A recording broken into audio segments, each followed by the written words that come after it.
എല്ലാവർക്കും ഒരു പുതിയ വീഡിയോയിലേക്ക് സ്വാഗതം. 102ാമത് കുമ്പനാട് ഇന്ത്യ പെന്തക്കോസ്ത് ദൈവസഭ ജനറൽ കൺവെൻഷനിൽ പാസ്റ്റർ ബാബു ചെറിയാൻ്റെ പ്രസംഗം ശ്രദ്ധിക്കാത്തവരായി നമ്മുടെ സമൂഹത്തിൽ ആരുമുണ്ടാകുമെന്ന് തോന്നുന്നില്ല. എനിക്ക് വളരെ താല്പര്യമുള്ള ഒരു വ്യക്തിയാണ് പാസ്റ്റർ ബാബു ചെറിയാൻ. അടുക്കും ചിട്ടയോടും അതിലുപരി താഴ്മയോടും ശാന്തതയോടും കൂടി വചന ശുശ്രൂഷ നിർവഹിക്കുന്ന, എന്നാൽ പറയേണ്ടുന്നതെല്ലാം വ്യക്തമായി പറഞ്ഞ് സുവിശേഷ വേലയ്ക്ക് ജനത്തെ ഉദ്യമിപ്പിച്ച് പ്രസംഗം അവസാനിപ്പിക്കാറാണ് അദ്ദേഹത്തിൻ്റെ പതിവ്. കേട്ടിരുന്നു പോകുന്നതാണ് അദ്ദേഹത്തിൻ്റെ പ്രസംഗശൈലി. എന്നാൽ അന്ന് ആ കൺവെൻഷനിൽ അദ്ദേഹം തുറന്നു പറഞ്ഞ തൻ്റെ അഭിപ്രായം മൂലമുണ്ടായ വിവാദം ഇതുവരെയും കെട്ടടങ്ങിയിട്ടില്ല.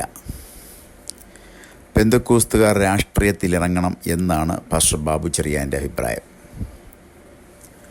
കേരളത്തിലെ പെന്തക്കോസ്തു ലോകം ചില നാളുകളായി ഇഴകീറി ചർച്ച ചെയ്യുന്ന ഒരു വിഷയമാണ് ഇത്. ആ പറഞ്ഞത് പാസ്റ്റർ ബാബു ചെറിയാൻ ആയിരിക്കരുതേ എന്ന് പ്രാർത്ഥിച്ചവർ വരെയുണ്ട്.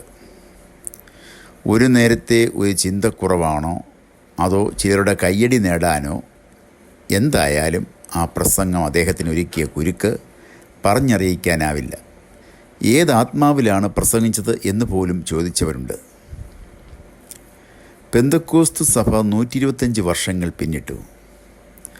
ആരംഭകാലത്ത് നമ്മുടെ പിതാക്കന്മാർ ലോകം വേണ്ട, എനിക്കൊന്നും വേണ്ട, എൻ്റെ താതൻ്റെ സന്നിധിയെ ചേർന്നാൽ മതി എന്ന് പാടിയിരുന്നു. അതായിരുന്നു അന്ന് അവർക്ക് കിട്ടിയ ദർശനം. അന്ന് നമ്മുടെ പിതാക്കന്മാർ പാടിയ വരികൾ അബദ്ധങ്ങളായിരുന്നു. അവരുടെ ദർശനം ഭോഷ്കായിരുന്നു. പാസ്റ്റർ ബാബു ചെറിയാൻ പറഞ്ഞ ഈ അഭിപ്രായത്തിൽ എവിടെയാണ് നാം ഈ ലോകത്തിൽ നിന്നും വേർപാട് പാലിക്കുന്നത്? ഈ ലോകഭരണത്തോട് താല്പര്യം വെച്ച് പുലർത്തുന്ന പാസ്റ്റർ ബാബു ചെറിയാനെ പോലുള്ളവർ ഒരു സമൂഹത്തെ മുഴുവൻ വഞ്ചിക്കുകയല്ലേ? ദൈവരാജ്യം ലക്ഷ്യം വെച്ച് നാളുകൾ കഴിക്കുന്ന ഓരോ ഭക്തനും ആ പ്രസംഗം ഒരിടർച്ചയല്ലേ? വിശ്വാസത്തിനു വേണ്ടി സകലതും വിറ്റും വിട്ടും പോകുന്ന പഴയകാല തലമുറ വിശ്വാസികളോട് താങ്കൾ എന്തു മറുപടി പറയും? നമ്മുടെ പിതാക്കന്മാർക്ക് ലഭിച്ച ദർശനത്തിൽ നിന്ന് എത്രത്തോളം നാം പിന്നോട്ട് പോയി എന്ന് ഇതിൽ നിന്ന് തന്നെ മനസ്സിലാക്കരുതോ? കാലാകാലങ്ങളായി ഈ സമൂഹത്തിൽ ജനിച്ചു വളർന്നു വരുന്ന ചിലർക്ക് ഇതുവരെ ഉണ്ടായിരുന്നത് പോരാ, കൂടുതൽ സ്വീകാര്യത പൊതുസമൂഹത്തിലുണ്ടാകണം എന്നൊരു തോന്നൽ ഉണ്ടാകുന്നതായി തോന്നിയിട്ടുണ്ട്. മറ്റു ചിലരുടെ ധാരണ അവരാണ് ഈ സമൂഹത്തെ നയിക്കുന്നതെന്നാണ്. അങ്ങനെ ധരിച്ചു വരുന്നവരോട് എന്തു പറയാനാണ്? അങ്ങനെ ധരിക്കുന്നവർ പല രൂപത്തിൽ പല ഭാവത്തിൽ ഈ സമൂഹത്തെ ലോകവുമായി അടുപ്പിക്കുവാൻ നോക്കുന്നു. ഇപ്പോഴും മുൻകാലങ്ങളിലും അതിനേറെ ദൃഷ്ടാന്തങ്ങളുണ്ട്. ചിലർക്ക് പാസ്റ്റർമാർക്ക് യൂണിഫോം കൊടുത്താൽ നല്ലതാണ് എന്നൊരു തോന്നൽ ഉണ്ടായി. മറ്റു ചിലർക്ക് രാഷ്ട്രീയത്തിൽ പോയാൽ എന്താ കുഴപ്പം എന്നൊരു തോന്നൽ. ചിലർക്ക് ആഭരണം ഇട്ടാൽ സ്വർഗരാജ്യത്തിൽ പോകില്ലേ എന്നൊരു സന്ദേഹം. ചിലർക്ക് സിനിമാ തിയേറ്റർ തുടങ്ങാൻ ആഗ്രഹം. മറ്റു ചിലർ സിനിമാ ഡയറക്ടർമാരാകാൻ പഠിപ്പിക്കുന്നു, അതും പാസ്റ്റർമാരുടെ മക്കൾ. അങ്ങനെ ഈ സമൂഹത്തെ ലോകവും അതിൻ്റെ മോഹവുമായി കൂട്ടിക്കെട്ടിയേ അടങ്ങൂ എന്ന് ചിന്തിക്കുന്ന അനേകർ നമ്മുടെ സമൂഹത്തിലുണ്ട്. ഒരു കേസിൽ പെട്ടാൽ പണ്ട് സഭയുടെ 7 അയലത്ത് പോലും അയാളെ അടുപ്പിക്കില്ലായിരുന്നു. ഇന്ന് അയാൾ ഈ സമൂഹത്തെ ശരിതെറ്റുകൾ പഠിപ്പിക്കുന്നയാളാണ്.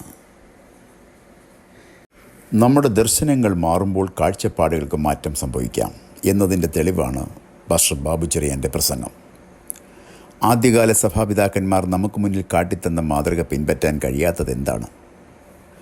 വിഗ്ഗി വെച്ചും ഡൈ അടിച്ചും ചെത്തി നടക്കുന്ന പ്രമുഖരെ കുത്തിനിറച്ച് കൺവെൻഷൻ വേദികൾ വെറും പെർഫോമൻസ് വേദികളാക്കി മാറ്റി. അങ്ങനെ പെന്തക്കോസ്തു സമൂഹത്തിൻ്റെ എല്ലാ നിഷ്കളങ്കതയും കളഞ്ഞു കുളിച്ചു എന്ന് പറയാതെ തരമില്ല. പണ്ടൊക്കെ പരിശുദ്ധാത്മ പ്രേരിതമായിരുന്നു സുവിശേഷകരുടെ പ്രസംഗങ്ങൾ. ഇന്നോ ലോകത്ത് കാണുന്ന എല്ലാ ടൈപ്പും ഇന്ന് നമ്മുടെ മുന്നിൽ വചനം സംസാരിക്കാൻ എത്തുന്നു. ഇത് കേട്ടിരിക്കുന്നതിൻ്റെ അവസ്ഥ, അതായത് 8ാം ക്ലാസ് പാസ്സായവൻ 10ാം ക്ലാസ്സുകാരന് ക്ലാസ് എടുക്കുന്നു. ദയനീയം.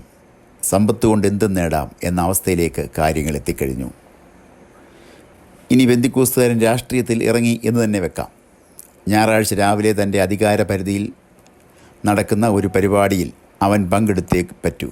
അതെവിടെയെങ്കിലുമാകാം. അപ്പോൾ സഭായോഗം മുടങ്ങി. അതും പോകട്ടെ, ഇലക്ഷൻ വരുന്നു, ഫണ്ടില്ല. ആരോട് ചോദിക്കും? കള്ള് കച്ചവടക്കാരൻ, പാറക്കോറി ഉടമകൾ.